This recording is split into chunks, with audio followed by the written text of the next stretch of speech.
The system is modeled using COMSOL and the outputs are tested using MATLAB. All of the materials in this design are assumed to be linear, homogeneous, and isotropic. This design is based on a copper wire solenoid wound around a nickel-molybdenum ferromagnetic core. There are several different coil designs that can be used to develop the inductive temperature sensor. These include solenoid coils or planar coils. For this design, a solenoid coil is chosen.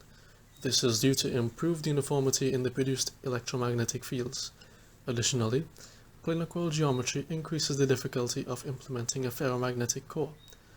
For the wires, copper is selected for the coil due to its high electrical conductivity and the low temperature resistance. The magnetic core is made up of a nickel-molybdenum alloy since it has a high permeability and a low temperature coefficient of inductance.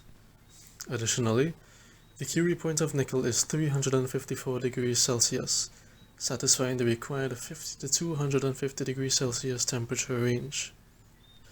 Figure 3 shows the relationship between the relative permeability and the temperature of the nickel-molybdenum alloy over 3 separate rounds of heating.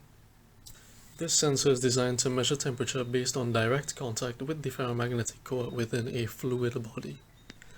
To prevent short circuits with the fluid body, the entire circuit housing is encased with stainless steel and rubber seals are used. The copper windings themselves will be coated in enamel to prevent short circuits between themselves. The stainless steel housing will also aid in the design being able to withstand the maximum temperature rating of the sensor and for sustaining minor damage due to falling, impact, or collision. The properties of the subject fluid for tested is considered, including the electrical conductivity, permittivity, and viscosity. To mitigate these effects, proper calibration may be used, compensation algorithms, and analysis of the sensor's operating behavior under different conditions. This would allow for more accurate temperature measurements.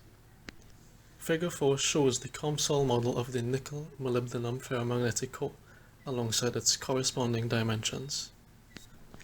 Figure 5 shows how the coil is modeled as a helix wound around the ferromagnetic core. This helix has an outer ceramic layer and a metal inner layer. This was used to model the insulated copper wires. Figure 6 shows the components used in COMSOL to design the coil. The sensing circuit is modeled using multisim and may be seen in Figure 7. Here, the key component is the ammeter.